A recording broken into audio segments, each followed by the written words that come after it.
Glad you could join us. Now, Deputy Attorney General Godfred Yeboah-Dame today succeeded in preventing an Accra High Court from sentencing the Inspector General of Police, David Asante-Apietu, who had been found guilty of contempt. He has filed 3 applications, all geared at ensuring that Mr. Apietu is not handed jail time or fined. There's more in the following report.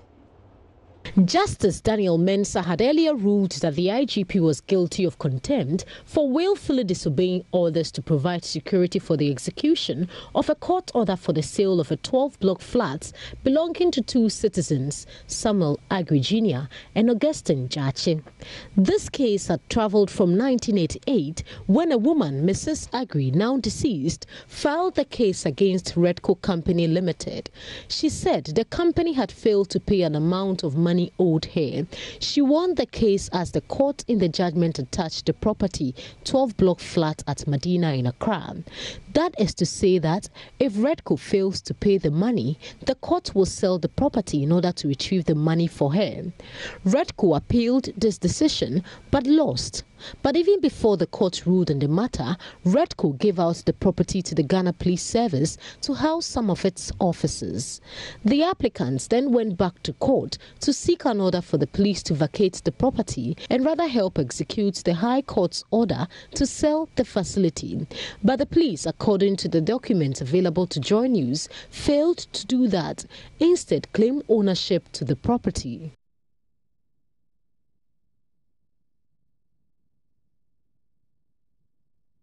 Now, the Western Region Police Command has intercepted 92 bales of dry leaves suspected to be Indian hemp. Police reports indicates that a dark truck with registration number AS5138-11 with 5 people on board was stopped on Tuesday, 23rd October 2018 by the police at Apremdo Barrier in Takrady for a normal routine inspection on the vehicle. The persons on board the vehicle, for fear of being arrested by the police, took to their heels, but a few of them were picked up later. Public Relations Officer of the Western Region Command of the Ghana Police Service, DSP Olivia Irabna Adiku, at a press briefing yesterday at the headquarters of the command, disclosed that the arrest was effected successfully with the aid of some civilians in the neighborhood.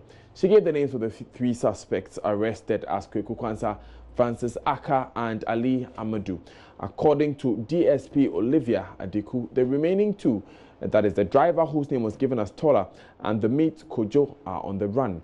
DSP Olivia Adiku said the 3 arrested will be arraigned after a forensic investigation to confirm the nature of the substance. DSP Olivia Adiku now joins us on the phone with more. Good afternoon, DSP.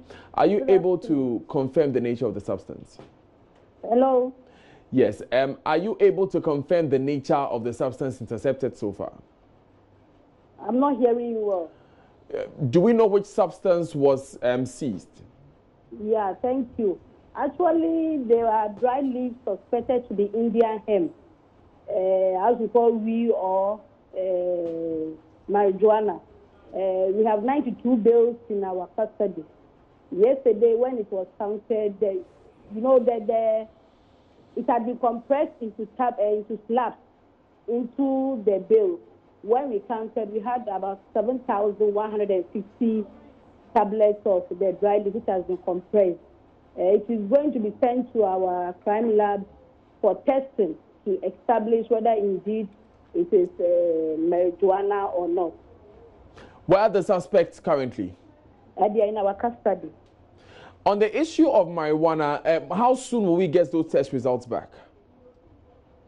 For that, I cannot give you a specific date. It has to be sent to Accra for our crime lab to do a test on it to determine. But I don't think it is going to keep long. When are these suspects being arraigned before court? They'll be arraigned before court tomorrow. Okay. Now, what about the other 2 being searched for by the police? Do we have any information on them? We are still gathering information, and we've had certain information about where he comes from or not. That one we cannot put it on air, but we are working on it to get him arrested. Thank you very much, Olivia Irabna DSP Olivia Irabna, for joining us. She is Public Relations Officer for the Ghana Police Service in the Western Region.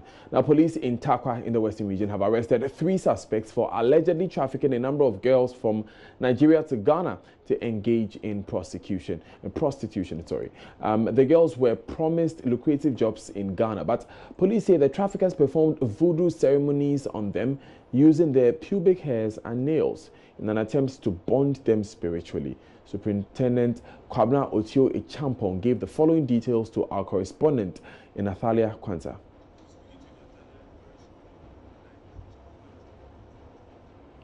Right, so we will be speaking to Inathalia herself, who interacted with Superintendent Kwabena Otio Echampong, and this is not the first of such incidents of trafficking of girls who are allegedly going to be used for prostitution. We'll be speaking with Natalia herself after these messages. Stay with us.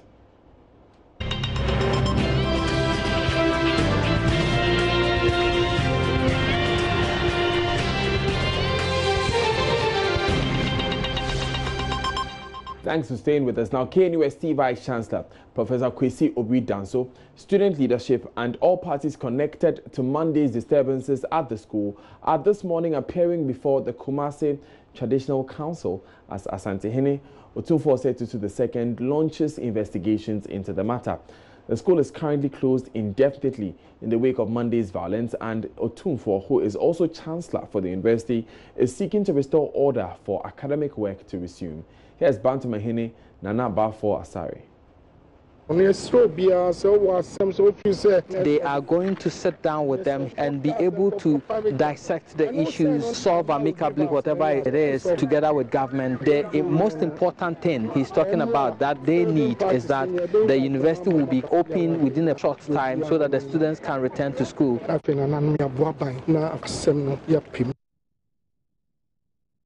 Let's go to Kumasi now, and Prince Apia is the one following the story for us.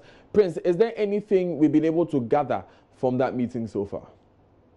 Yeah, Daniel, most of the journalists here are a bit confused because as I speak to you, the delegation from the university are not here. Information we are getting from the URO of the university is that there's no such meeting going to happen today.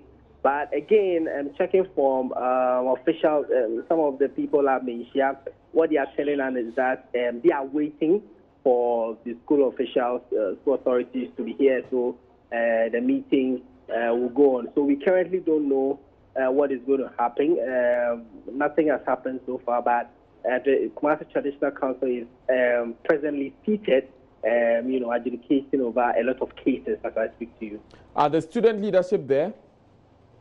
No traces of student leadership, no traces of school authorities. None of them are here. Okay, so both aggrieved parties are not there. Exactly. Have we heard from student leadership? We've not heard from student leadership, but it's the school authorities that we've heard from them who say that there's no such meeting today. We don't have any meeting with them. Okay, but the Asante Traditional Council are expecting these two parties today. The information we are gathering on the ground is that they are expecting the school authorities to mention today. School authorities alone or school authorities and students?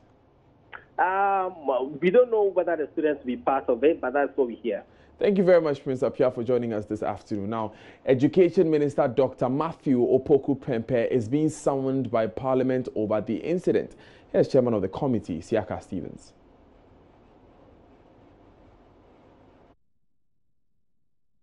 Senate and other developers to get some accommodation in all they have vast land for the females. That can solve all these problems. But I don't want to prejudge the whole thing. Because Parliament will have a role to play. We monitor the minister's activities and other things. I've been told the Minister of Education has been there. So when Parliament resumes, we invite the minister to brief us, and the briefing will show the next line of action.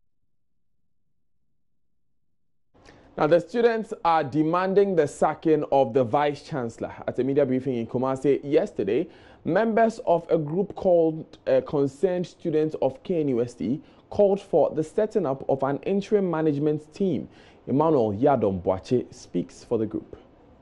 Concerned students have resolved that, one, The failure of leadership from the university management is solely responsible for the unfortunate event of last Monday and calls for the following management members, that is the VC, Dean of Students, the Head of Security, the University Relations Officer who has been lying here and there, telling and twisting issues and facts just as he wanted, to be set aside for investigations and other relevant issues to continue or to move on.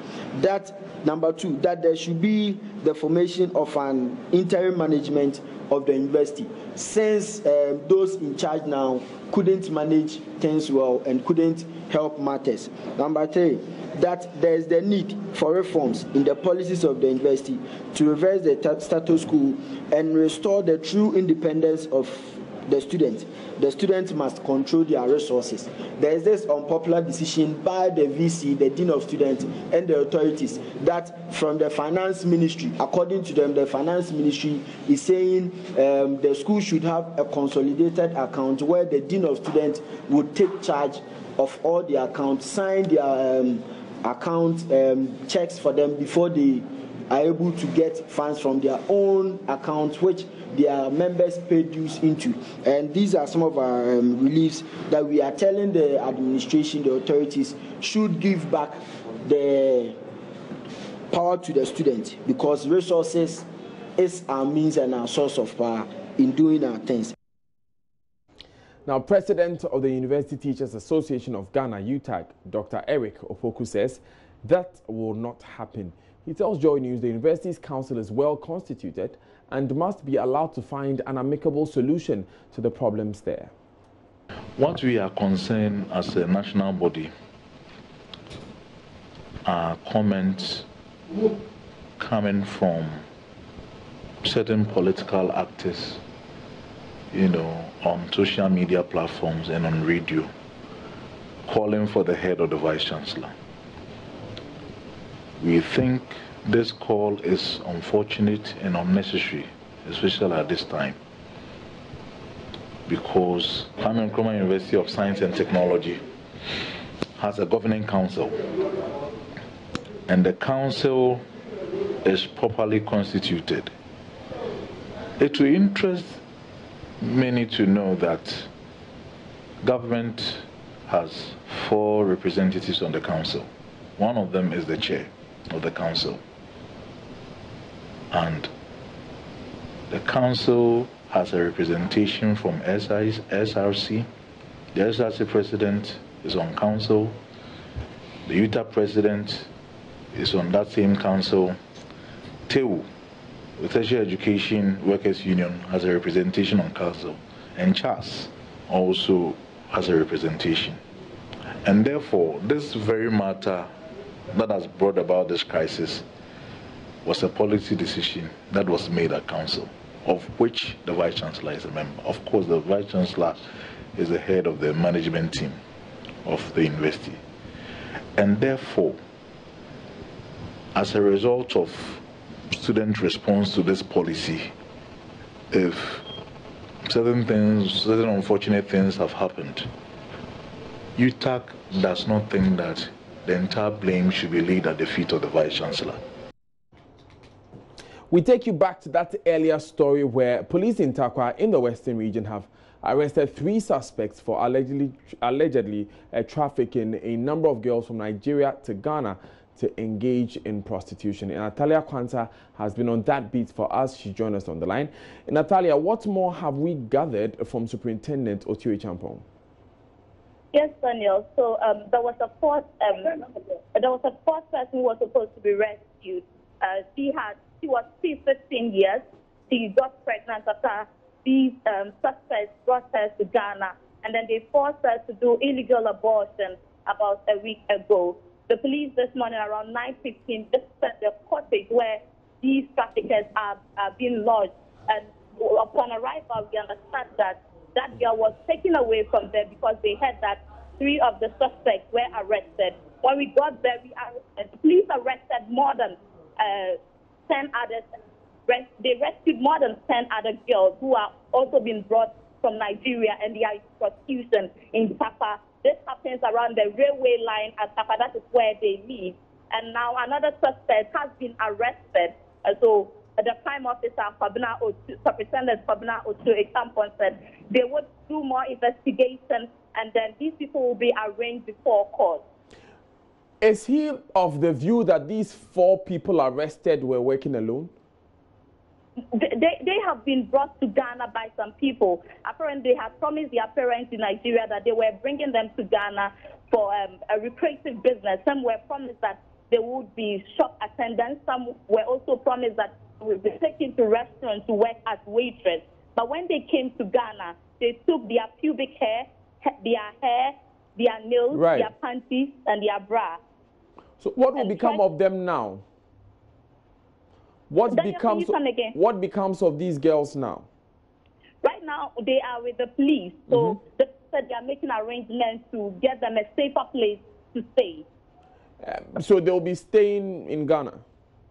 Yes, for now they will be staying in Ghana. Okay, I was asking earlier if it's the view of the police that the traffickers, the suspected traffickers, were working alone, or there are others in that gang? There are others. The fourth one who was arrested around 9:15 told the police that he's not the only person doing that. All the cottages in Tapa, on the stretch, on the railway stretch at Tapa, they are all doing it. There are a lot of them. So he is not the only person. Thank you, Natalia Kwanzaa, for joining us. Now, imagine being able to monitor your house helps, check the number of customers who enter your shop, and even raise an alarm in event of burglary with just a click of your phone. Ring security cameras have been designed with modernized features that correct major challenges associated with CCTV cameras. Nancy Emefa Dwadosi explored their use in today's Tech Thursday feature. The prevalent cases of robbery gave rise to CCTV cameras or video surveillance, which proved to be potent weapons in the fight against urban crime. But I'm sure you've heard complaints such as, footage is too dark or blur. The camera didn't capture the face. Even in critical situations, the footages are stolen. Imagine having a camera that solves all of these and more. Country manager Joshua Anyame explains the gap the camera seeks to close. So the idea was for homeowners to be able to see who is behind your door at any time, at any location. That's the alert which pops up on your phone anytime anyone enters the area under surveillance property. Even if you are not home and somebody comes around, the motion sensor triggers to alert you on your smart device, being it your laptop, your mobile phone, or your tablet, wherever you are, for you to see what goes on. So you don't come home and then be surprised what happens. So I can actually sit here right now and still have visibility over my house. What is more interesting is that you are able to interact with anyone on your property as though it were a phone call. I said you are so excited, you are so happy. Yes, and it's because you promised to get me food. Is it coming? The ring is such that it's actually connected to your phone through an application over a wireless internet. That means that wherever you are with your mobile phone, as long as you have a mobile with you, it's like you are carrying your property or your home with you. So I can actually sit here and then activate the camera from home and see what is going on. They are embedded with speaker and microphone, so you can actually have a two-way communication. So I can sit here and talk back to my kids or whoever is in the house presently without me being physically there. So this is a feature that the Ring device has. So you can have a two-way communication, one-way video. And so even if you have, let's say, all your people having smartphone, everybody can have access to it. So at any given time, what is going on there, everybody who have access to the cameras will be alerted. Forget about the dark hours. The Ring cameras come with bulbs that turn on when it detects motion. So there are some that comes with alarm and then lights embedded in it. So for instance, just imagine you have gone to somebody's home in the night. You know nobody's watching you, right? And all of a sudden this light comes on. What will happen to you? You'll be alarmed. So you know there's an eye on you, somebody's watching you. So the floodlight comes with this high beam light. In the evening, you can actually use it as a street light in your house. And you can also decide to put it off so that when it senses the motion, the light comes on by itself. So it's another layer of security. It is beneficial because just imagine somebody coming to your property and then all of a sudden this thing starts triggering. Everybody knows when alarms comes on, there's an emergency or you are drawing people's attention. So what happens is that when you trigger the alarm, the intruder gets to know that somebody is watching, at any given time, and as well as scares the person away. And of course, if your neighborhood knows about this product as well, the moment the alarm triggers, they know something is going on. So quickly they mobilize themselves and they're able to apprehend the intruder at any given time. There's no way the footage can be destroyed or stolen by anyone because it is automatically backed up in a remote server. But the thieves are also smart these days. They actually go there. The moment they see the camera over there, the first thing they do is to go and look for the recorder. Because of course, if they took the recorder away, what are you going to use to see who came there? So that's what they do. But with Ring, because of its cloud functionalities, I mean, everything that happens is saved in the cloud. So they can actually do whatever they want to do. But when you come back, you have the luxury to play back and see whatever that has transpired. For homeowners, businessmen who are worried about their security, this could be your solution. You never miss anything. Nancy Emefa Jodosi, Joy News.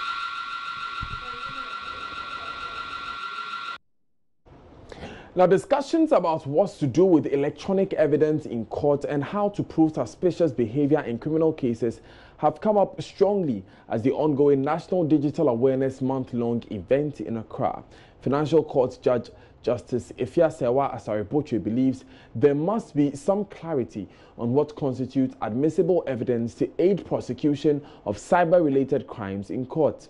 According to her, the security agencies must take advantage of the numerous digital devices to secure evidence to prove beyond reasonable doubts that a crime has been committed and therefore merits conviction. Komla Adomi is on the phone to tell us more from that meeting. Komla, who has been speaking? What has that person been saying? Daniel, come again. I didn't get that. Who has been speaking? What have they been saying? Well, so rightly you mentioned that the High Court Judge, Justice Ifeasewa Asare-Botwe, well, she makes the point that, for example, if there is a swoop on a number of individuals who are suspected to be cyber fraudsters, and then let's say 4 individuals and then 10 PCs or laptops were seized from these individuals, what is the proof that these 6 individuals were really using the 10 laptops, and which of the individuals own which of the laptops and use which of them to commit the crime? And so some of these issues are very gray areas that some clarity is needed. And she makes the point that, for example, when investigators get to a crime scene of cyber-related crime, sometimes they just look on. Sometimes you have the PCs on at the time of their visit, and for example, they turn them off. That she mentions that is not the right thing to do. For instance, get there, he says investigators must be conscious, for example, to take videos, to take IP addresses of the PCs and computers and all the other devices that are being used for the crime, so that when these appear in court, there can be very substantial ground for there to be a trial, and then that will merit a prosecution. And he mentioned that, for instance, it's time for some law or some regulation, to guide some of these cyber-related crimes, because we know that some of the judges or the judges we have at the courts have very different backgrounds. So some have financial backgrounds, many others have, many other backgrounds. And so it's very difficult for them to, on the face of it, prosecute a cyber-related crime, just based on what the prosecutors submit as evidence. And even in the evidence, they make the point that the evidence must be evidence that are very substantial enough, not suspicion, because it's very difficult to prove suspicion. Right. And so she says that these are some of the areas that has to be looked at. And Interior Minister Mbozeri also agreed with her and said, well, probably it's time for Ghana to, promulgate a regulation of sorts to be able to address some of these areas. Thank you very much, Komla Adum, for that detailed report. Now, Paramount Chief of the Busa Traditional Area in the Upper East Region, Nab Zagzu Azantilo II, has reminded President Akufo-Addo to carry out projects he promised the people of the region. Nab Azantilo II says they have made available lands for the execution of those projects. The Paramount Chief, whose area has seen the construction of 12 mechanized boreholes, said this when he led a delegation of traditional rulers to Jubilee House on Wednesday afternoon. According to Nab Zagzu Azantilo II, President Akufo-Addo made the promises in July 2018 when he visited the Builso South District. I want to remind you of your promise to see to it that the following development projects are considered as your priority when you visited the district in July this year, and appeal to you to consider fulfilling them. These are that the government comes to our assistance to complete a self-help project for a senior high school at Chichuliga. 2, the government absorbs the Wiaga Community School into the public system. The tarring of the Navrongo-Sandema-Wiaga-Fumisi Road still remain uncompleted after so many years. President Akufo-Addo on his part said he is determined to fulfill the promises, but has a bigger plan to reduce the level of migration of the youth from the upper regions to the south. We want now to move our country to all-round year agriculture, especially in your areas. And these things that are being done, the one village, one dam, the warehouse, all of these are to put together the infrastructure that would allow that to happen, so that you would have relief, you'd have greater productivity, and then also we can find a way of keeping the young men up there to work for their lives instead of coming here. The development of our human capital is the most important thing that we have to do. Because once that is done, as we have seen from other countries, the process of development becomes much easier. The paramount chief and his people, however, made a commitment to the president to ensure the sustainability of the free senior high school policy. We found out that Ghana is really a beacon of stability, of democracy. Also at the Jubilee House was the African Union Commission for Peace and Security, led by President of the Commission, Ismail Shegui. In a meeting with the President, Ismail Shegui and the delegation commended Ghana for recording one of the lowest per capita violence on the African continent. You're still watching Joy News Today. I am Daniel Daze. Sandra Esenamafenu comes your way next with business.